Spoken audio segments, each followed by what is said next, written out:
pencher vers moi son oreille, et je le chanterai toute ma vie.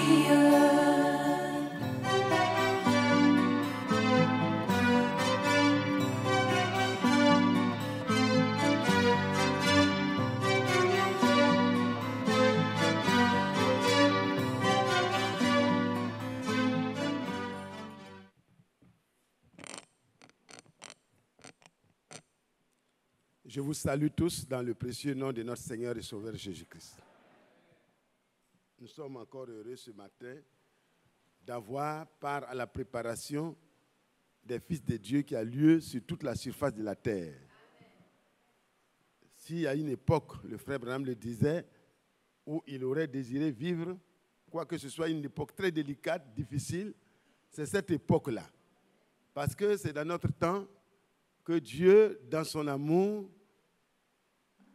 à restaurer toutes choses. Pour notre préparation, les autres âges, voyez, ont eu part à l'action de Dieu. Mais à la fin, Dieu a envoyé un prophète pour que la parole qui était au commencement, pour qu'il y ait une église qui se dresse, qui soit là, et qui prolonge les jours du Seigneur, puisse avoir lieu à la fin en même temps, parce que la fin doit ressembler au commencement. Et vous et moi, nous n'avons pas droit à la médiocrité. Nous devons arriver, et nous y arriverons. Parce que ce n'est pas quelqu'un qui s'est levé un jour pour dire, bon, moi je veux naître dans cet âge. C'est Dieu qui a prédestiné chacun de vous et moi pour que nous puissions naître dans cet âge. Et il y a beaucoup de milliards d'hommes, plus de 7 milliards. Et parmi ces milliards d'hommes, vous et moi, si on veut faire les statistiques, nous ne sommes pas si nombreux que vous le pensez. Hein? Ah oui. Ceux qui ont reçu la vérité, le frère parlait de plusieurs millions ce matin. Ce n'est pas des statistiques établies. Mais pensez seulement, même si on était 100 millions, c'est un exemple, qui avons reçu la vraie parole, sur près de 7 milliards. Vous voyez que le nombre est vraiment petit. Mais ce n'est même pas sûr qu'on atteigne 100 millions. Mais nous ne sommes pas dans la guerre des statistiques. Parce que là, ça appartient aux statisticiens et à ceux qui peuvent faire des vraies enquêtes fiables. Moi, j'interpelle chacun de nous ce matin, comme le frère Paul l'a dit dans ses épîtres, il a dit que celui qui a commencé en vous et moi cette bonne œuvre, il est certain qu'il va l'achever. Et le serviteur de Dieu ce matin a rappelé la même certitude. C'est important pour vous et moi. Le frère Ndri a fait un bon résumé. Je ne vais pas revenir pour résumer encore, c'était très bien fait. Et je suis vraiment heureux. Nous sommes complémentaires, on avance vraiment dans l'humilité, nous complétant mutuellement. Donc, je vais avancer en même temps. Et si Dieu permet que des éléments reviennent, ça reviendra. Mais c'est dans le sens de ce que Dieu nous a permis de commencer déjà. Que Dieu soit loué. Dieu te bénisse, Frère Ndri. Le Seigneur bénisse chacun de nous, parce que nous sommes le trésor particulier de Dieu. C'est pour toi et moi, c'est en te voyant depuis l'éternité que le Seigneur a quitté son trône de gloire. Dans son plan, il te voyait déjà. C'est pour moi, c'est pour toi, c'est pour chacun de nous qu'il est venu sur cette terre et qu'il a payé le prix. Il a arrosé cette terre de son sang afin de la racheter. Parce qu'à l'intérieur, et sur cette terre, et dans chaque génération, il voyait les pépites de perles. Alléluia! Amen. Les trésors qu'il allait en tirer. C'est toi et moi. Amen. Et les conséquences, les effets collatéraux vont faire qu'on aura des dénominations, des personnes qui seront sauvées, mais pas au même rang que nous. Amen. C'est toi et moi. Amen. Que Dieu soit loué. Que le nom du Seigneur soit glorifié. Et Paul pouvait dire, si je dois me glorifier, ce n'est pas d'autre chose, mais c'est de la croix de Christ. Parce que c'est par ce rachat-là que toi et moi, nous avons de la valeur. Enlever ce rachat, quel que soit le titre et la gloire que tu peux avoir dans ce monde, elle n'a aucune valeur. Parce qu'elle va prendre fin. Nebuchadnezzar l'a appris à ses dépens. Dieu a dû le rabaisser. Amen. Pour lui dire que Nebuchadnezzar, c'est moi qui te donne tout ça. Donc fais doucement. Et si nous avons des choses, des dons, si nous avons des connaissances, si nous avons des petits moyens, si nous avons tout ce que nous l'avons de Dieu. C'est tout. David dit, pendant qu'il donnait les offrandes pour être un modèle, voyez, parce qu'on devait construire le temple, il a d'abord toute sa vie combattu et tout ce qu'il avait, il dit, je donne tout ce que j'ai pour la construction du temple. Il dit, mais tout ce que nous avons, tout ce que j'ai, je l'ai reçu de Dieu. Donc, vraiment, chacun de vous et moi, nous pouvons le dire, toute grâce excellente et tout don parfait viennent de lui seul. Et nous devons, en retour, lui donner vraiment toute la place. Et le premier choix de Dieu, c'est ton cœur. Ce n'est même pas les choses que tu vas donner comme offrande et tout ça. Ça, c'est des effets collatéraux du don de ton cœur. Si tu donnes ton cœur, dis, donne-moi ton cœur. Mon fils, donne-moi ton cœur. Si le cœur est donné, alors l'esprit, le corps subissent et avancent dans la préparation. Que la grâce du Seigneur nous soit multipliée. Qui est heureux d'appartenir à l'élite de son temps? Nous n'aurons pas une médaille d'argent, une médaille de bronze. Si on veut parler comme les compétitions mondaines, voyez, nous aurons la couronne de vie. Amen. Que Dieu soit loué. Merci frère. Dieu te bénisse. On va se lever.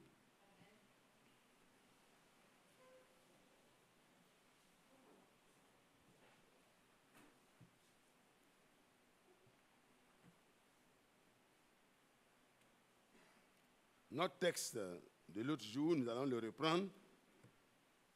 C'est Philippiens 2.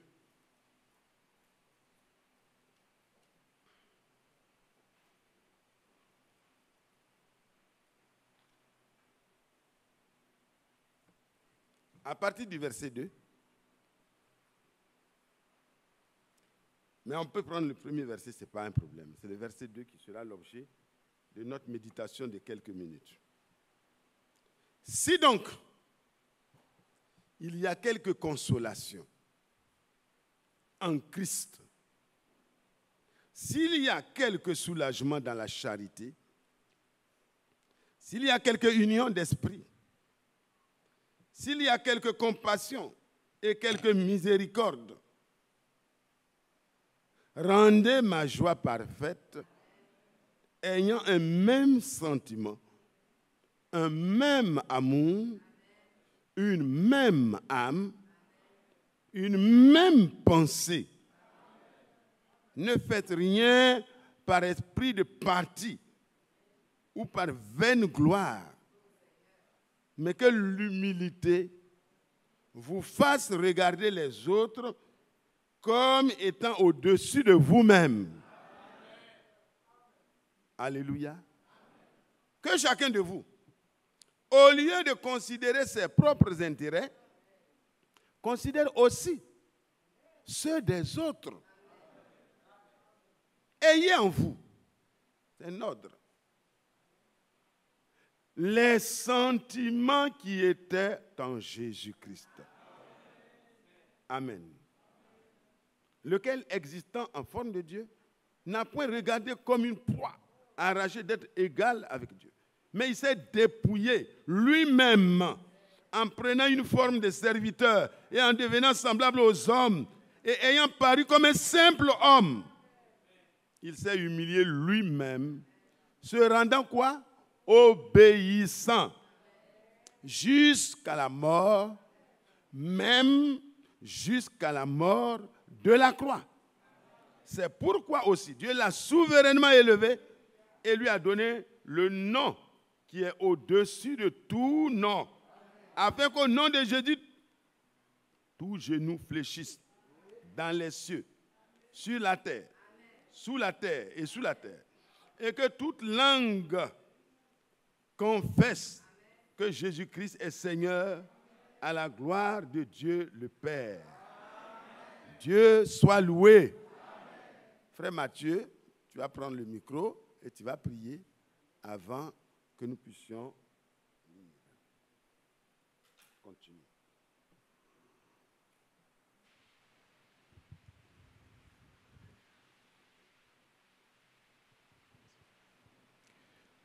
Bien-aimé Père Céleste, grand Dieu, nous venons auprès de toi au moment où tu veux nous parler, Seigneur, que ton esprit inonde nos cœurs, nous ouvre l'intelligence afin de comprendre de la bonne manière ta parole. Bien-aimé Père Céleste, nous avons faim et soif d'entendre la bonne parole qui vient de ta part. Merci, répands ton esprit, oins ton serviteur. Ô grand Dieu, merci, merci pour toutes choses. Nous te demandons d'enlever tout ce qui peut nous distraire, tout ce qui peut nous enlever dans ta présence, Seigneur. Merci, que la gloire, l'honneur te reviennent au nom de Jésus-Christ. Amen. Amen. Veuillez vous asseoir.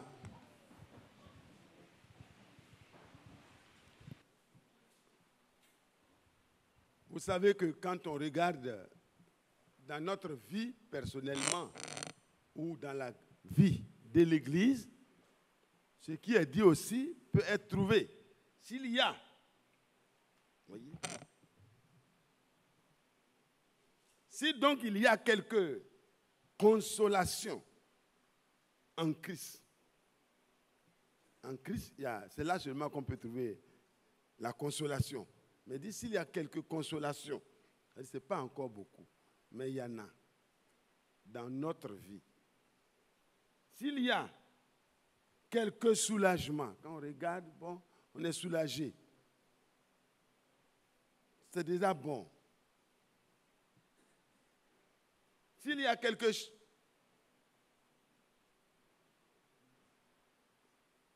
soulagements dans la charité, quand on voit la charité, on est soulagé, dans une certaine mesure déjà.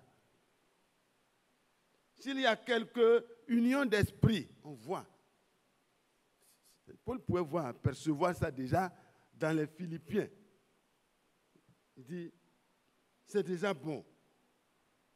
S'il y a quelques compassions, quand les frères ont des difficultés, on sent qu'il y a de la compassion un peu par-ci, par-là. Il dit, ça c'est déjà bon. Ce n'est pas un blâme. Maintenant, par le Saint-Esprit, l'Esprit qui connaissait ce qui allait se passer depuis le temps de Paul et jusqu'à maintenant où nous pouvons lire l'Écriture que nous avons lue. Vous savez que l'Écriture, la parole restaurée, est un miroir parfaitement bien nettoyé dans lequel chacun peut plonger ses regards pour se regarder lui-même. Ne regarde pas les autres. Dans la voiture, ils ont placé des miroirs comme ça, et comme ça, c'est pour regarder derrière. Mais s'agissant de notre préparation, nous sommes en face d'un miroir. La parole de Dieu nous permet de nous regarder en face et de reconnaître en nous, dans notre cœur, ce qu'il y a lieu de demander comme secours au Seigneur. Vous savez que nous avons un souverain sacrificateur. Hébreux 4, voyez, Hébreux 4, voilà. Donc, regardez bien, ne vous dérobez pas, ne nous dérobons pas, n'essayons pas de paraître, ne faisons pas de l'enthousiasme, comme le frère le disait dans la prédication d'hier. Ce n'est pas une histoire d'enthousiasme, c'est une affaire d'expérience réelle, de ce que tu es, de ce que je suis. À la fin, Dieu ne va pas prendre l'enthousiasme pour partir. Il ne va pas prendre l'éloquence dans la prédication pour partir. Il ne va pas prendre la connaissance qu'on peut étaler dans le message. Après avoir eu toutes ces choses, Dieu veut voir des réalités de ce que cette parole a pu faire en toi et moi en tant que semence divine.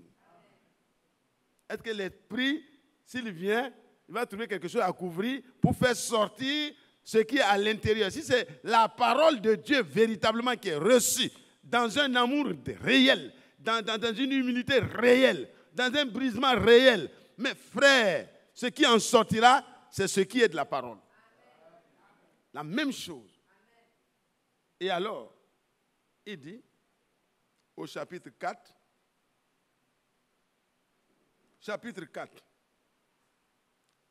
je vais aller au verset 16 pour gagner du temps. Approchons-nous, c'est une invitation. Approchons-nous, après que nous allons nous mirer tout à l'heure, approchons-nous quoi? Donc avec assurance du trône de la grâce, afin d'obtenir miséricorde et de trouver grâce pour être secouru dans nos besoins. Pensez un seul instant. On ne pouvait pas s'approcher de Dieu comme ça. Hein? Mais Dieu lui-même est allé jusqu'à nous dans un corps de chair. Le tabernacle, vous voyez, le temple lui-même s'est rapproché de nous. Est-ce que vous comprenez? Dans le temple naturel de Salomon, comme dans le sanctuaire qui a été construit, vous voyez, dans le désert, on ne peut pas s'approcher. Frère, on ne s'approche pas comme ça. Même le souverain sacrificateur s'approche avec un sacrifice d'abord pour lui-même. Une fois par an, il s'approche avec crainte et tremblement. Pourquoi? Parce que Dieu, il est saint. Il n'est pas 3 fois saint. Il est saint, saint, saint. Sa sainteté, on ne peut pas mesurer la profondeur.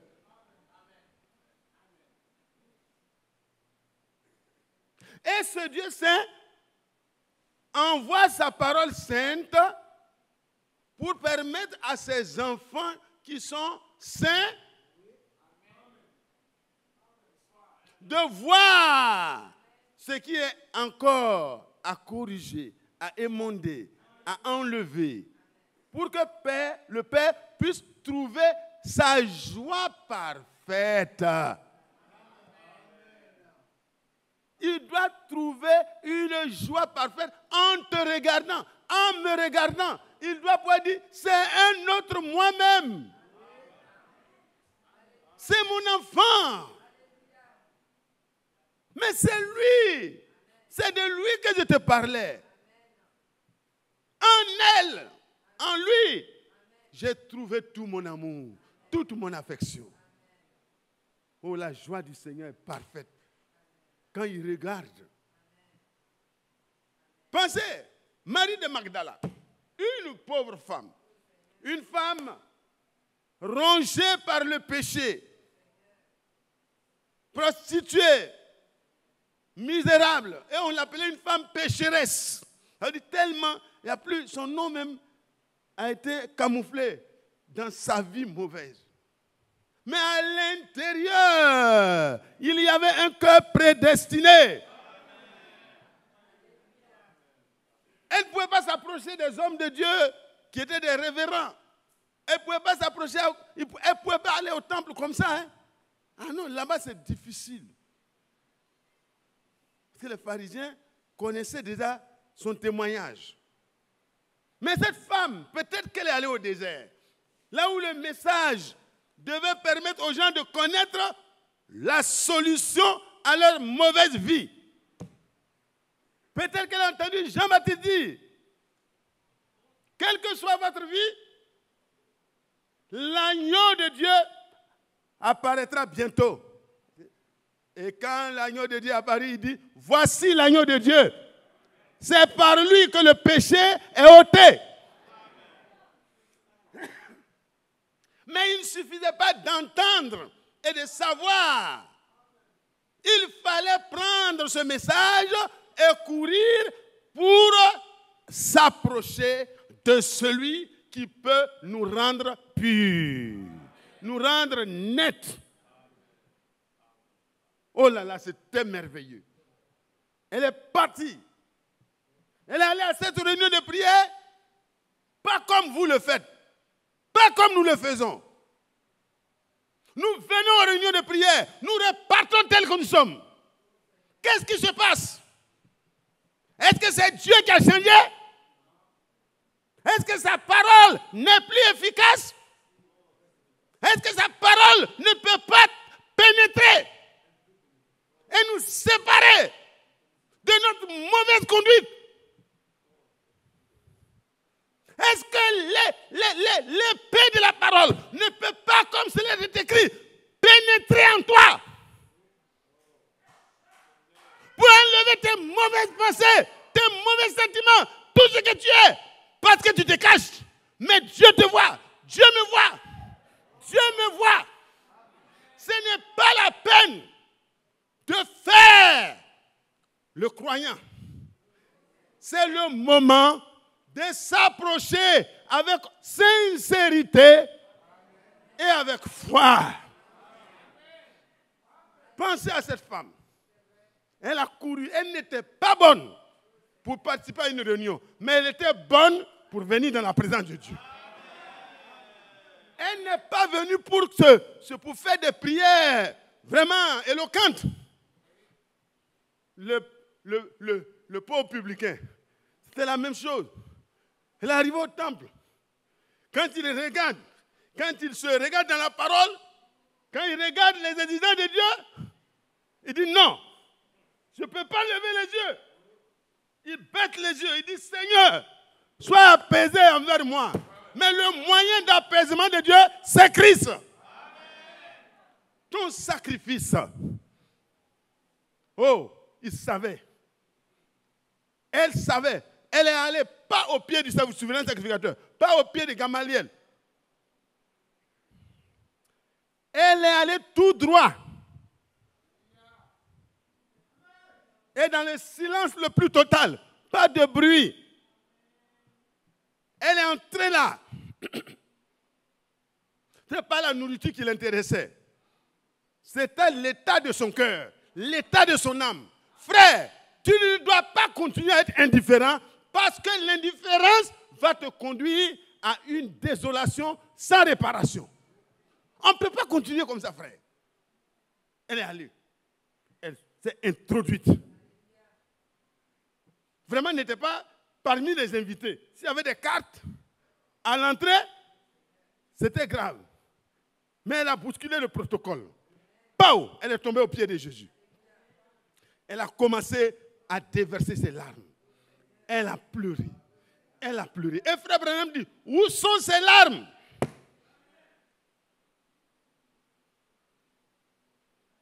Elle a pleuré, reconnaissant les jeunes enfants.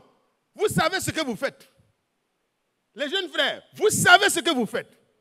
Les vieux frères, les vieilles sœurs, vous savez ce que vous faites. Chacun de nous, nous savons ce que nous faisons.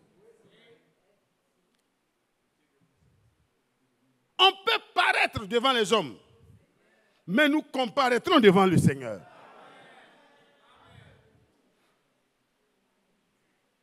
Que Dieu ait pitié de nous.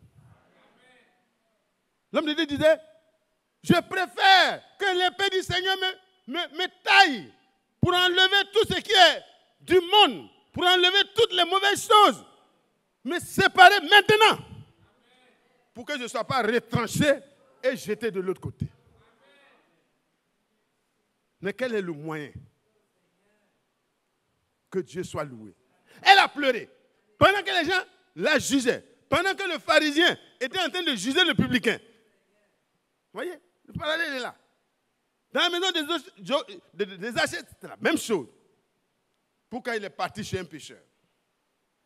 Mais frère et soeur, ce n'est pas le jugement des autres qui est un danger pour toi. C'est le jugement de Dieu. Parce que quand Dieu va te libérer, les autres auront la bouche fermée. Ah oui, hein, même le diable a eu la bouche fermée. Il dit non, c'est ton souverain sacrificateur. Il n'est même pas digne. Comment tu peux prendre un homme comme ça pour en faire ton serviteur? Tu n'as pas son témoignage? Hein? il veut accuser le Seigneur de légèreté. Comment tu peux prendre un homme comme ça? Regarde comment il est habillé. Et le Seigneur ne sait pas. Il dit, mais toi, tu ne sais même pas d'où il vient. Comme un tison arraché au feu, tu n'as même pas pitié. Et le Seigneur ordonna. Ce matin, la parole de Dieu ordonne ta transformation. Et tu dois écouter. N'écoute pas autre chose. N'écoute pas les accusations du diable. N'écoute pas ta justice personnelle. Écoute celui qui peut te changer. Et Dieu n'a pas trouvé un autre moyen pour la transformation et la préparation des élus en cette fin de temps que le prophète de notre temps qu'il a envoyé avec la parole promise pour notre temps. Si ce n'était pas nécessaire, frère, alors on n'a qu'à laisser les brochures, laisser tout ce que le frère Branham a apporté et retourner dans nos églises pentecôtistes pour prêcher comme on prêchait avant. Je vous demande pardon. C'est au pied du Seigneur. Mais on ne peut pas aller au pied du Seigneur en ne considérant pas sa parole. Elle a pleuré. Et puis, le Seigneur ouvre la bouche. En réponse, excusez-moi, vous qui êtes en ligne. En réponse, le Seigneur ouvre la bouche. Il dit, tout ce qu'elle a dit en secret là, vous n'avez rien compris. C'est à mon cœur qu'elle a parlé. Elle n'était pas venue pour se faire voir par les frères et sœurs. Toi aussi, tu es ici là. Ce n'est pas une affaire de papa, ce n'est pas une affaire de maman, ce n'est pas une affaire d'amis, ce n'est pas une affaire de je suis depuis 50 ans, depuis 40 ans, depuis... Non. L'affaire, c'est une affaire de où tu en es aujourd'hui. C'est quelle expérience ces années t'ont apporté. Il ne faut pas regarder quelqu'un. Le jour de l'enlèvement, c'est individuel. Et ça sera l'ensemble de ceux qui sont individuellement préparés. Elle a pleuré. Les gens se moquaient d'elle à côté. Dans leur esprit, ils le critiquaient. Des sentiments méchants. Des sentiments mauvais, des sentiments de jugement. Alors que le jugement appartient à Dieu et ils étaient devenus déjà des juges. Que Dieu ait pitié de nous. Et le Seigneur va déclarer. Cette femme-là, que vous avez jugée déjà condamnée, ces nombreux péchés dont vous parlez tant, parce que vous l'avez vu dans les rues, vous l'avez vu à gauche, vous l'avez vu à droite, vous l'avez vu. Mais moi, je l'ai vu non seulement avant ça, je l'ai vu pendant ça, mais je la vois après ça. Et le Seigneur de déclarer, comme elle s'est approchée, comme elle a voulu obtenir grâce et miséricorde pour être secourue, le Seigneur dit, ses nombreux péchés, parce qu'elle s'est repentie, sont pardonnés. Le Seigneur lui a parlé. Quand on entend le message de ce temps, il y a 3 choses à faire. Amen. On s'arrête. Les programmes qu'on avait avant, on s'arrête. Et on prend une direction. Là où Dieu est en train de parler, va dans cette direction. Alléluia.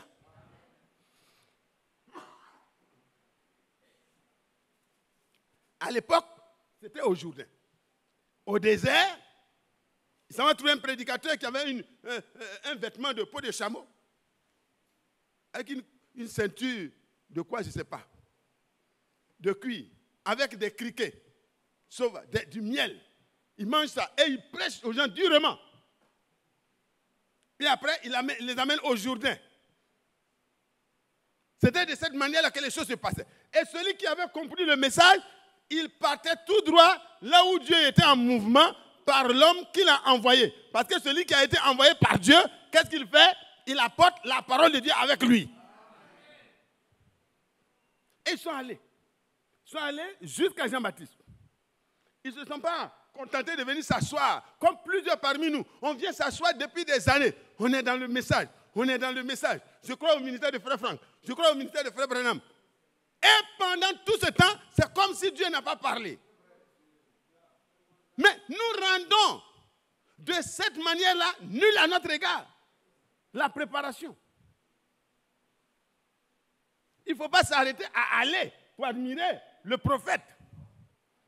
Quand ils arrivent, ils doivent arriver dans un cœur saisi, repentant, regrettant les mauvaises pensées qui sont dans nos cœurs là. Nous devons les reconnaître, les recenser et les amener à Dieu.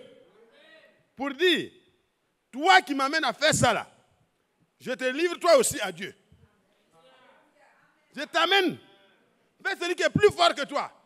J'ai maintenant un puissant sauveur. Un puissant sauveur qui est venu me délivrer. Luc au chapitre 1, le verset 67 jusqu'à 73, vous pouvez lire. Frère, est-ce qu'on va continuer la routine? Non. Marie de Magdala s'est relevée totalement transformée. Le pharisien est reparti avec ses souillures, le publicain est reparti purifié. Justifié du moins. C'est ce qui est écrit. Frère, approchons-nous. Approchons-nous pendant qu'il est encore temps. Le message n'est pas venu pour faire de nous des érudits seulement. C'est pour qu'à l'intérieur de nous, la chose devienne une réalité. Nous allons lire quelques versets encore. Que Dieu soit loué. Que Dieu soit loué. Ici, dans la première lecture que nous avons faite, vous voyez bien l'exigence de Dieu. Le Seigneur dit, rendez ma joie parfaite en ayant un même sentiment. Parce que souvent, quand vous ne savez pas où vous devez arriver, vous allez marcher beaucoup et sans objectif. Mais voilà ce à quoi le Seigneur veut te faire arriver. Et ici, si vous reprenez dans Éphésiens 1, il est écrit au verset 4, en lui, en Christ, Dieu nous a élus avant la fondation du monde pour que nous soyons saints et irrépréhensibles devant Dieu. Amen. Qui croit qu'il a été élu? Qui croit qu'il est un élu pour ce temps? Est-ce que vous comprenez ce que ça veut dire? Je reprends. Qui croit que le Seigneur l'a vu avant que l'univers n'existe? Et que dans la pensée de Dieu, Dieu savait que c'est dans les années 1900 que tu allais naître comme toi et moi. Et que dans son plan, il allait faire tout pour que quand le messager va venir là, tu sois déjà né. Et que pendant que les autres vont rejeter, le Seigneur dit comme un faux prophète, toi, tu as couru comme la prostituée a couru vers le Seigneur. Tu vas courir vers le prophète et tu vas écouter la parole qui va te dire, c'est à lui qu'il faut aller, ce n'est pas à moi. Alléluia. Jean-Baptiste a dit aux gens, mais vous êtes témoins, ne faites pas de la jalousie entre moi et le Seigneur. Ce n'est pas à moi que vous devez vous attacher, mais c'est à lui. Parce que l'épouse appartient à l'époux. Et ici, la Bible dit que vous et moi, avant la fondation du monde, nous avons été élus pour être quoi? Saints et irréprochables devant Dieu. Que Dieu soit loué. Est-ce que vous ne voyez pas que ça va dans le même sens? Philippiens 2. Rendez ma joie parfaite en ayant un même sentiment, un même amour, une même âme, une même pensée. Que la vaine gloire disparaisse. L'orgueil disparaisse. Je suis comme ça. Moi, je suis comme ça. Que ça disparaisse. Mais ça ne peut pas disparaître comme ça. Il faut que la parole de Dieu vienne à l'intérieur de ton cœur. La parole de la vérité, c'est ça qui doit précéder le processus de changement. Est-ce que vous comprenez, frère? Les pentecôtistes étaient là, ils faisaient un mouvement qui était très bien. Mais Dieu a d'abord, pour la fin des temps, envoyé son prophète pour que la parole authentique, la parole telle qu'elle était au commencement, soit rétablie. Et il avait déjà dit ça à ses disciples.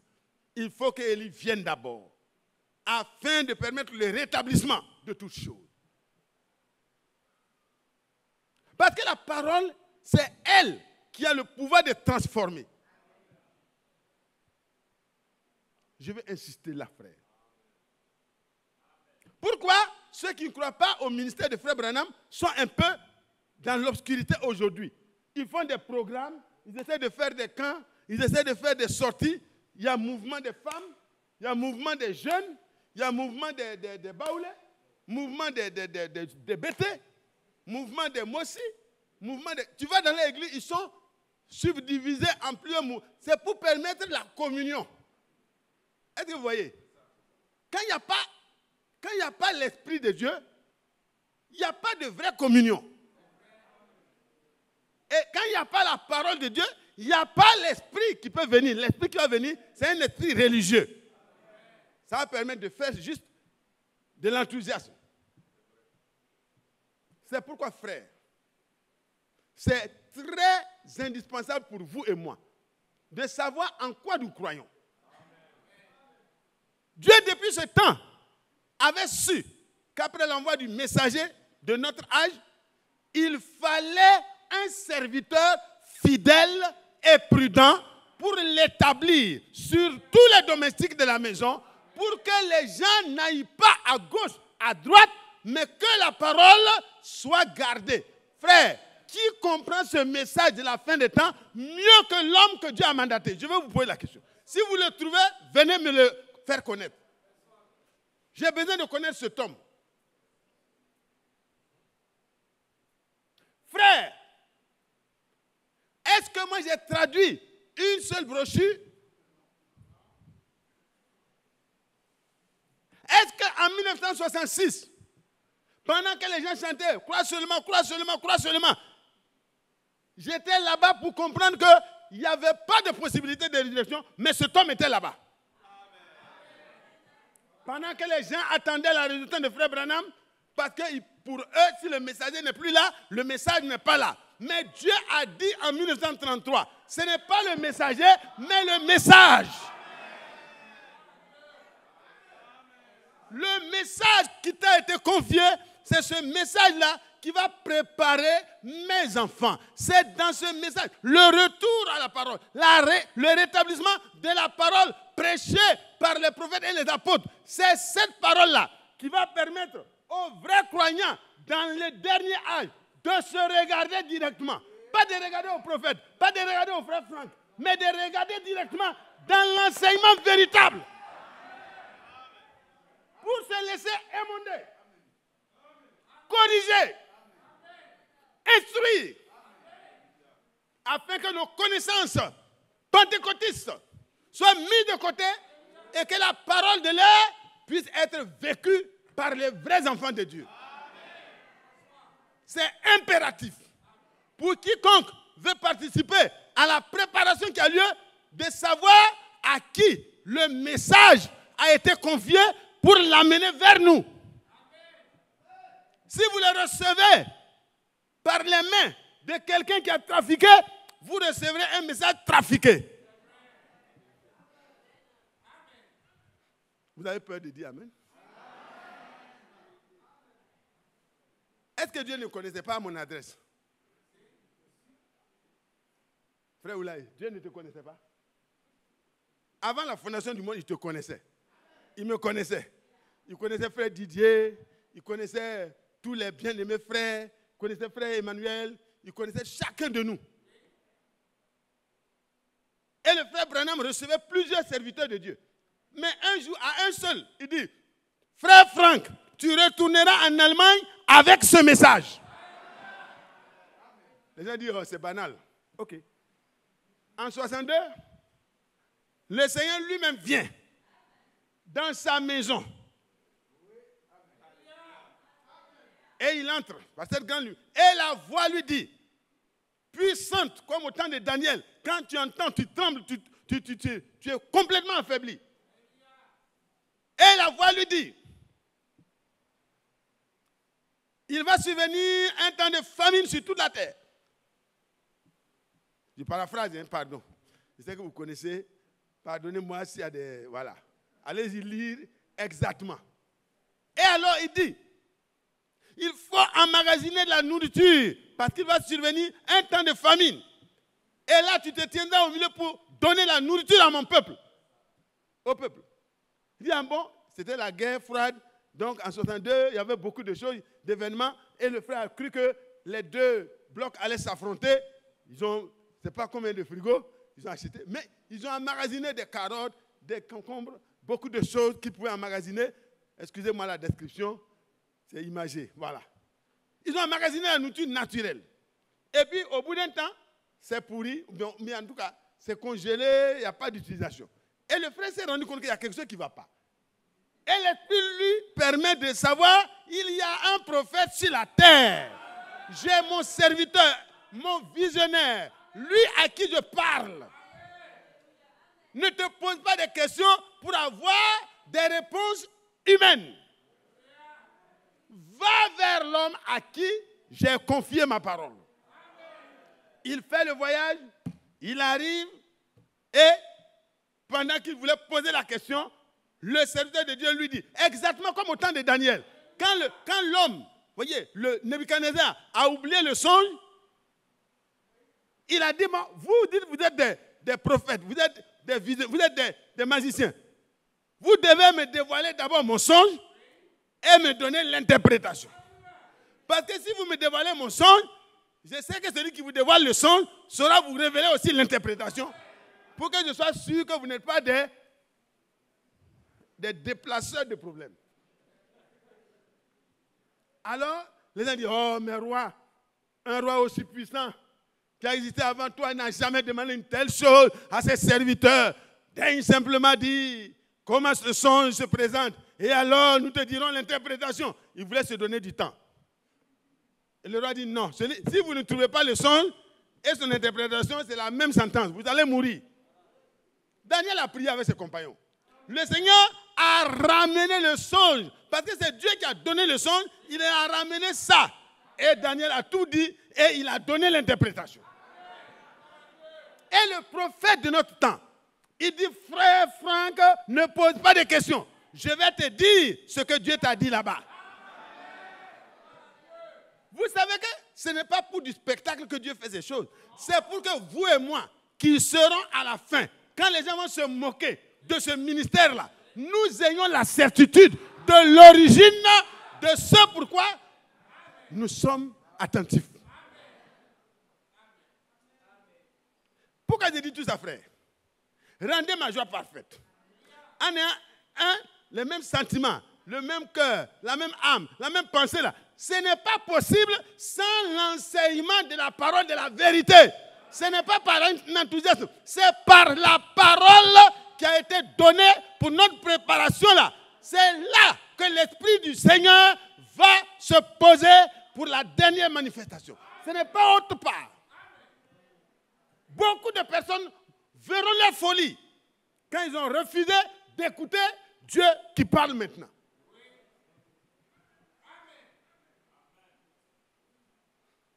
Nous ne sommes pas comme les gens de Voice of Recording qui disent que quand tu écoutes dans les prédications de Frère Branham, c'est la voix de Dieu. C'est Dieu qui parle. Même quand il dit, moi je tousse, hein, tout ça, ça doit être... Non, ce n'est pas comme ça. Quand il dit, mon fils Branham, j'aurais souhaité qu'il soit un prophète. Oh, c'est une prophétie. Ainsi dit le Seigneur, il sera prophète. Non, nous savons faire la différence et positionner les choses là où le Seigneur l'a positionné. Et Dieu a donné ce ministère-là pour ordonner les choses telles qu'il a révélé ça à son prophète. Il lui révèle ça pour que vous et moi, on ne s'égare pas. Parce que qu'est-ce que ça veut dire? On peut s'égarer. Dans le message, il y a beaucoup d'égarés.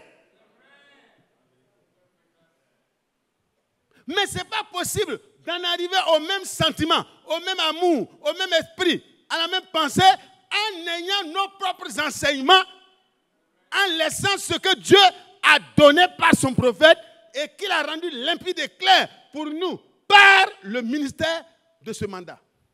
Ne courez pas le risque pour vous-même et pour ceux qui vous écoutent.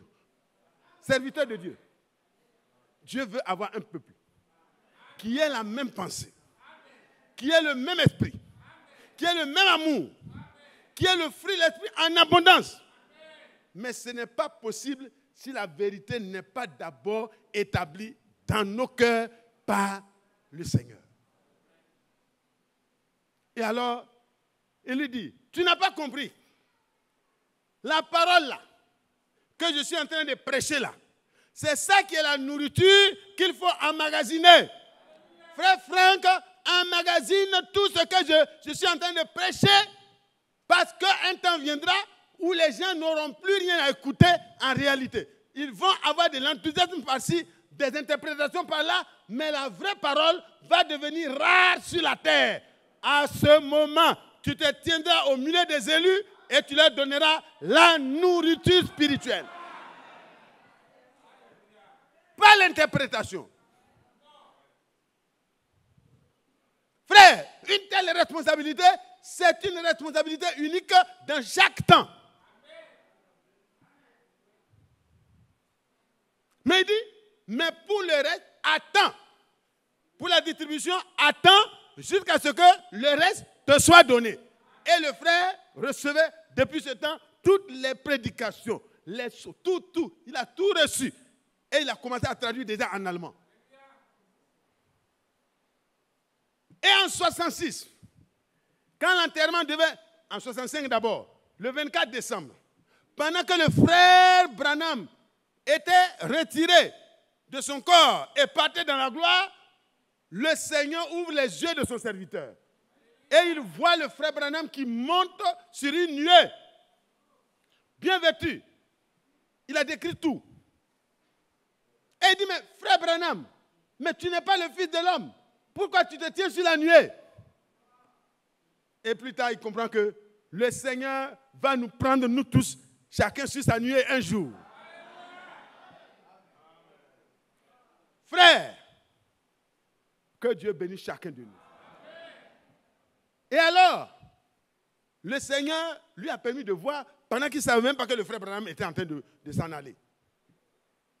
Et en 66, le Seigneur, pendant qu'il était dans l'autel en train de pleurer, vraiment après l'enterrement, l'inhumation, c'est comme si toute la terre était tombée. Le Seigneur lui dit, cesse de pleurer, lève-toi. Le temps est arrivé pour toi maintenant de commencer la distribution. Mais entre-temps, je vous dis que depuis 62 déjà, il continuait à prêcher en tant que prédicateur. Beaucoup disent non, pourquoi il a prêché certaines choses en 62, pourquoi il a enseigné certaines choses. Mes frères, Dieu n'a pas arrêté son ministère pour attendre 66. Son ministère continuait. Mais le mandat d'aller de ville en ville, d'aller partout, déjà même il voyageait. Mais à partir de ce moment-là, il avait une unique responsabilité, c'est d'apporter à tous les peuples, les continents, les nations, les langues, le message unique que Dieu a révélé pour notre préparation. Comme en 1933, il dit, ce message précédera ma seconde venue. C'est à ce moment-là que le message a commencé à être distribué sur toute la terre, en brochure et en prédication et en enseignement. Frères et sœurs, comment pourrons-nous arriver à ce que Dieu a demandé là? Dans Matthieu 5, verset 48, le Seigneur dit, soyez parfaits, comme votre Père Céleste est parfait. Soyez saints, comme je suis saint. 1 Pierre au chapitre 1, à partir du verset 15, 16, 17. Soyez saints, car je suis saint. Comment cela pourra-t-il arriver si la parole sainte n'est pas rétablie sur les chandeliers? C'est pour cela que Dieu a envoyé son prophète. Frères et sœurs, je veux demander à chacun de nous de ne plus regarder sa personne, de ne plus regarder ses propres connaissances, mais que chacun de nous accepte de s'humilier sous la puissante main de Dieu pour que le Seigneur nous relève. Parce que nous sommes dans une situation basse. Comment deviendrai-je comme lui? Nous allons regarder rapidement les premiers chrétiens. Prenez Jean 17. Jean 17. Jean 17, le verset 17. Voici ce qui est écrit.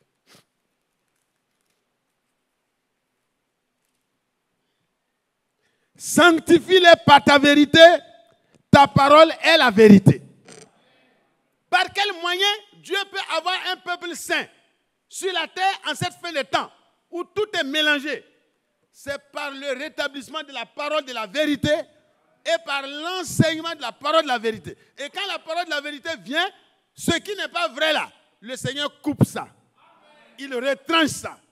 Il annule ça. Et de telle sorte qu'à un moment donné, le frère et la sœur que nous sommes, nous nous voyons réellement devant la face de Dieu. Mais dans le mélange, il n'y a pas de sanctification. Il y a de l'enthousiasme qu'on peut avoir. Prenez 1 Pierre. Donc c'est la parole qui amène la sainteté. L'Esprit de Dieu ne peut pas se servir d'autre chose pour parvenir à cette fin-là. Au verset 22, j'aime ce verset-là. 1 Pierre. 1 Pierre, au chapitre 1, verset 22. Ayant purifié vos âmes en obéissant à la vérité, pour avoir un amour fraternel sincère, aimez-vous ardemment les uns les autres de tout votre cœur. Frère, comment pouvons-nous avoir un amour fraternel sincère si d'abord la vérité, la parole de la vérité n'est pas prêchée et n'est pas acceptée? Une chose est qu'elle soit prêchée et enseignée. Mais qui a cru? Qui a cru qu'en 62, Dieu a donné à cet homme l'ordre d'emmagasiner la parole de la vérité pour toi et moi? Qui a cru cela? Qui a cru qu'après le décès, le Seigneur lui a dit, ce que tu as emmagasiné là, tiens-toi et prêche? Qui a cru que son ministère ne se limite pas à donner les brochures à gauche à droite? Beaucoup n'ont pas compris. Il dit, frère, il devait se contenter de donner les brochures et de se taire. C'est toi qui l'as mandaté ou bien c'est Dieu qui l'a mandaté?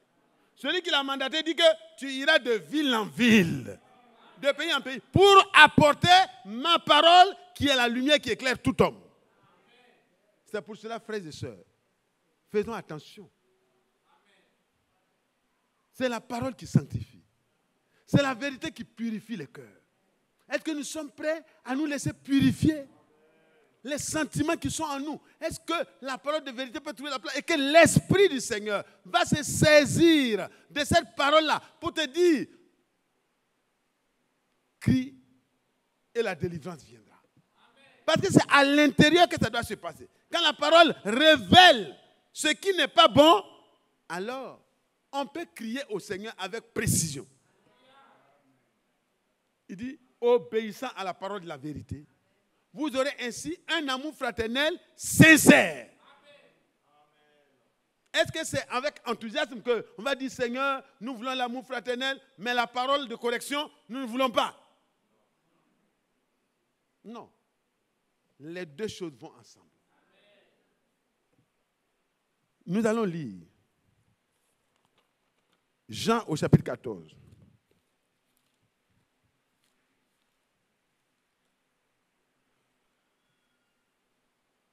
Le verset 23 dit, Jésus dit, si quelqu'un m'aime, il gardera ma parole, et mon Père l'aimera, et nous viendrons à lui, et nous ferons notre demeure chez lui. Celui qui ne m'aime pas, ne garde pas ma parole. Est-ce que vous avez bien entendu ce matin? Celui que Dieu envoie, si vous le recevez avec la parole qu'il apporte, vous recevez celui qui l'a envoyé.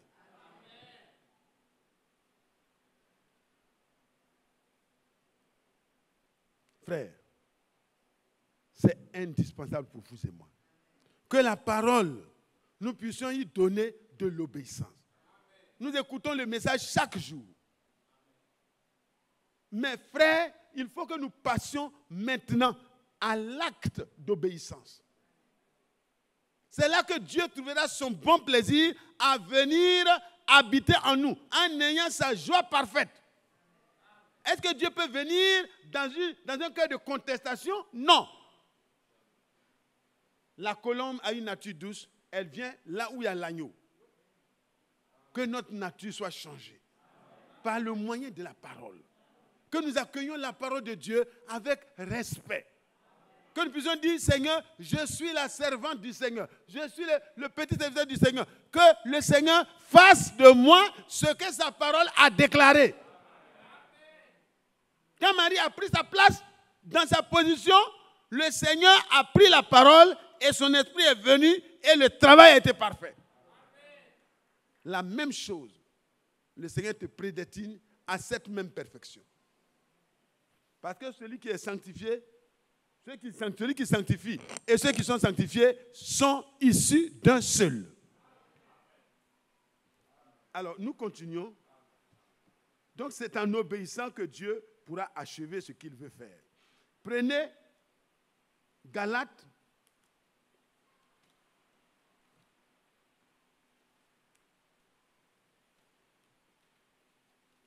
Je suis en train de sauter certaines choses rapidement pour que le frère Ndri vienne nous conduire tout à l'heure. Prenez le chapitre 5, le verset 22 que nous avons lu ce matin. Mais le fruit de l'esprit, c'est l'amour, la joie, la paix, la patience, la bonté, la bénignité, la fidélité, la douceur, la tempérance. La loi n'est pas contre de telles choses. Amen. Comment nous pourrons rendre la joie du Seigneur parfaite? Frère, ce n'est pas possible par toi-même. C'est en recevant la parole de la vérité, en obéissant à la parole qui nous est apportée comme enseignement. Ça va retrancher, ça va te permettre de mettre de l'ordre dans tous les points où tu es en discordance avec l'enseignement biblique et apostolique. C'est ça qui va d'abord amener l'unité de l'enseignement, apporte l'unité de la foi. Et là où la foi parfaite est là, c'est là que l'Esprit de Dieu va s'émouvoir. C'est là que l'Esprit de Dieu va faire la dernière action. Donc le moment n'est pas de dire, Seigneur, il faut venir avec la pluie là parce que nous attendons, mais il faut demander au Seigneur, Seigneur, change mon cœur, rends-moi réceptif. Parce que quand la parole de Dieu vient, quand elle arrose ton cœur, elle veut recevoir une ouverture pour qu'elle puisse pénétrer et faire son travail. Et quand le Seigneur va envoyer la grande pluie, tu auras réellement une récolte. Nous allons partir dans Jean, au chapitre 15.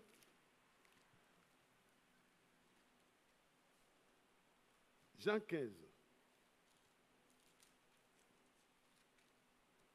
À partir du verset 8.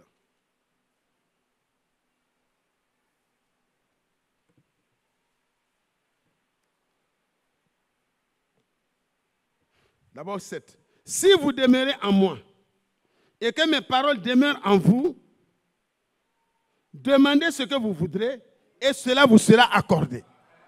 Et la première demande que nous allons faire immédiatement, c'est que le Seigneur harmonise notre vie conformément à l'enseignement et que son esprit vienne. Que chacun de nous reçoive son esprit parce que nous ne pouvons pas avoir un même esprit, un même sentiment, un même cœur, une même âme en n'ayant pas sa nature en nous. Ce n'est pas possible. C'est pourquoi il donne sa parole. Et sa parole a le pouvoir de te transformer. Et quand la parole te transforme, alors, comme nous l'avons lu, tu as part à la nature même de Dieu. Parce qu'à tous ceux qui l'ont reçu, la parole donne le pouvoir de devenir enfant de Dieu. Et né de Dieu, tu as, comme le dit 1 Pierre 4, verset 1 Pierre 1, verset 4, nous recevons en partage la nature de Dieu.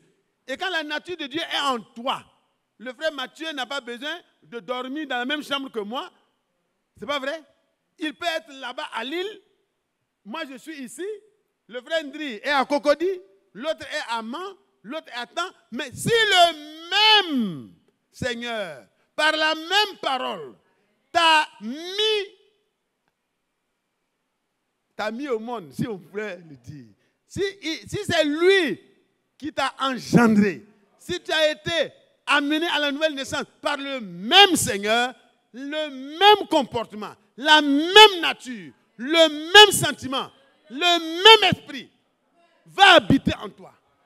Et on n'aura pas besoin d'harmoniser les choses. L'Esprit de Dieu, quand je vais avoir une divergence de compréhension, l'Esprit du Seigneur va me ramener à la bonne compréhension. Donc, frère, d'abord la vraie parole. C'est dans la vraie parole qu'il y a la vraie communion. Nous devons croire la même chose. Dans le message, il y a plusieurs courants. Le frère a expliqué, à Lille, il y a beaucoup de courants, mais il ne voit pas ce qui est correct. C'est pour cela qu'il s'abstient et il va là où les choses sont prêchées dans le même esprit que le frère Branham l'a prêché. Frère, je vous demande pardon. Nous ne sommes pas des frankistes. Nous ne sommes pas des branhamistes. Mais nous sommes des frères à qui Dieu a permis de comprendre qu'après le ministère de frère Franck, le ministère de frère Branham, Dieu a donné ce ministère d'enseignement pour rassembler son peuple dans un même enseignement, dans un même esprit, pour parvenir à l'unité totale. Chacun a son point de vue. Chacun a sa vision. Mais je dois accepter que la vérité émane ce que moi j'ai. Regardez, frère. Il dit, si vous portez beaucoup de fruits, c'est ainsi que mon Père sera glorifié et que vous serez mes disciples. Quel est ce fruit? Galates 5, nous l'avons lu, le verset 22. Qu'est-ce que Dieu nous a dit? Rendez ma joie parfaite. Mais comment cela sera possible? C'est en gardant d'abord la parole de la semence. C'est en laissant l'Esprit de Dieu transformer par la parole notre vie à chacun. C'est en harmonisant notre vie à la parole de Dieu que le Seigneur va trouver son bon plaisir à venir habiter en chacun de nous. Et si le Seigneur habite en toi, alors comme il est écrit dans Romains 8, Romains 5, ce qui a été dit sera une chose parfaitement accomplie. Romains 6, Romains 5, le verset 5. Or, l'espérance ne trompe point, parce que l'amour de Dieu est répandu dans nos cœurs par le Saint-Esprit qui nous a été donné. Comment pourras-tu avoir cet amour qui est le même amour? On a un certain amour, s'il y a une certaine charité, un soulagement dans la charité, s'il y a quelques communions, s'il y a quelques. Mais le Seigneur ne veut pas se contenter de quelques. Il veut que toi et moi, nous parvenions à l'unité totale. Ce n'est pas par des réconciliations à multiples faces, mais c'est par l'action du Saint-Esprit dans nos cœurs personnellement. Qui croit que le Seigneur peut faire la même chose? Regardez dans Actes au chapitre 4, le verset 32. C'est là que nous allons terminer.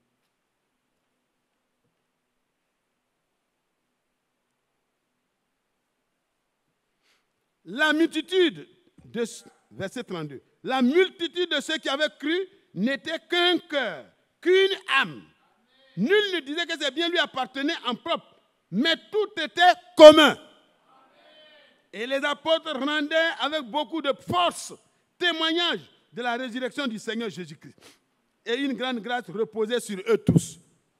Frères, vous pensez que c'est en se retrouvant pour dire, bon, on n'a qu'à harmoniser? Non, c'est à l'intérieur. Chacun de nous doit prendre conscience de l'enseignement qui nous est donné et qui doit nous amener à corriger les choses qui sont divergentes, pas par des conciliabules, mais par le moyen de la parole.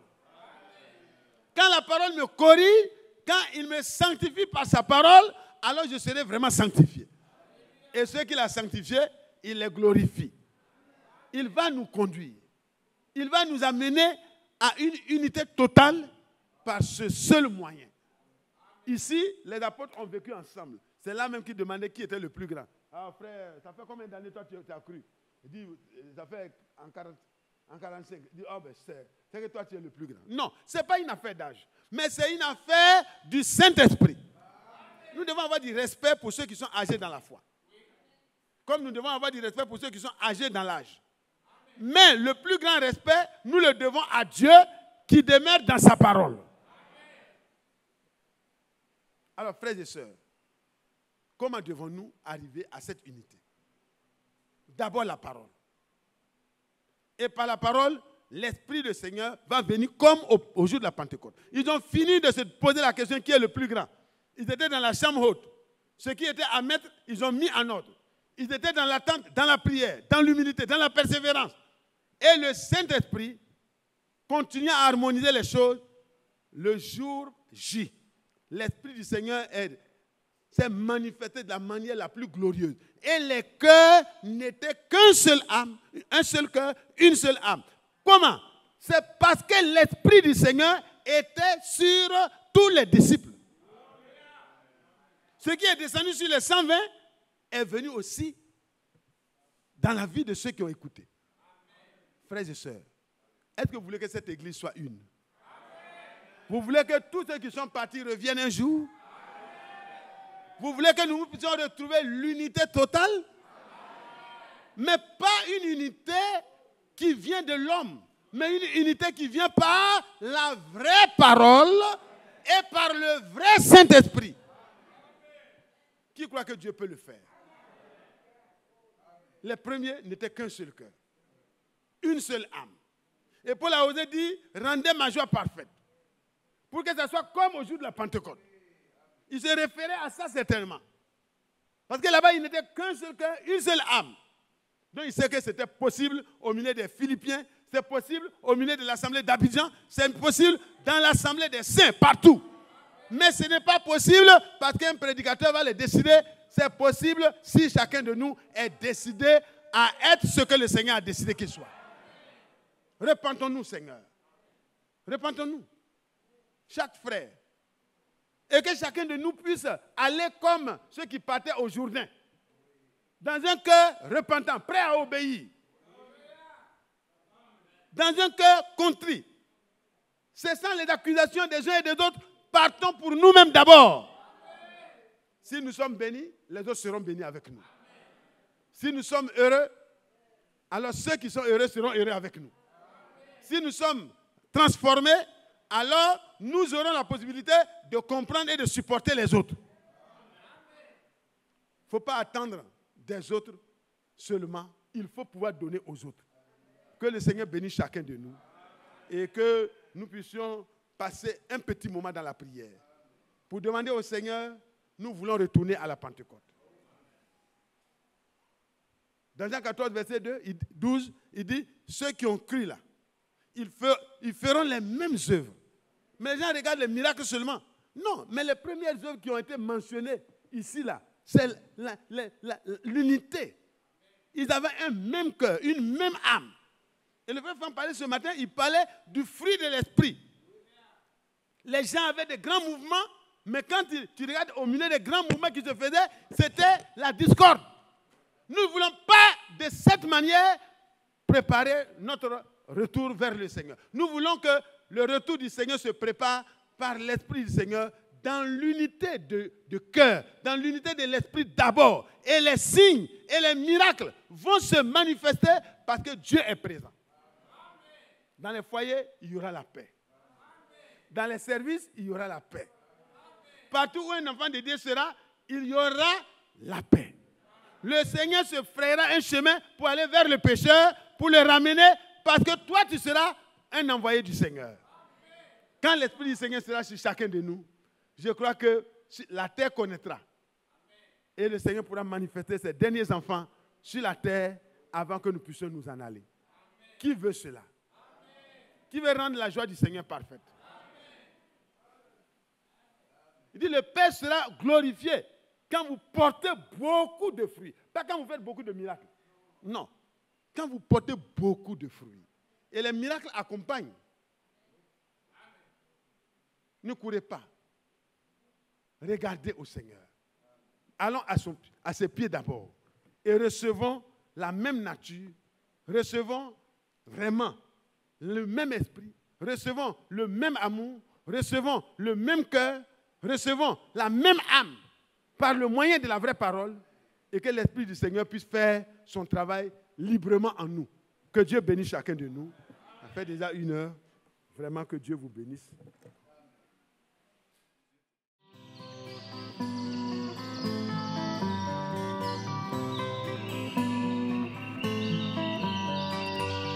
J'aime l'Éternel, car il entend ma voix. Il a penché vers moi son oreille, et je le chanterai toute ma vie.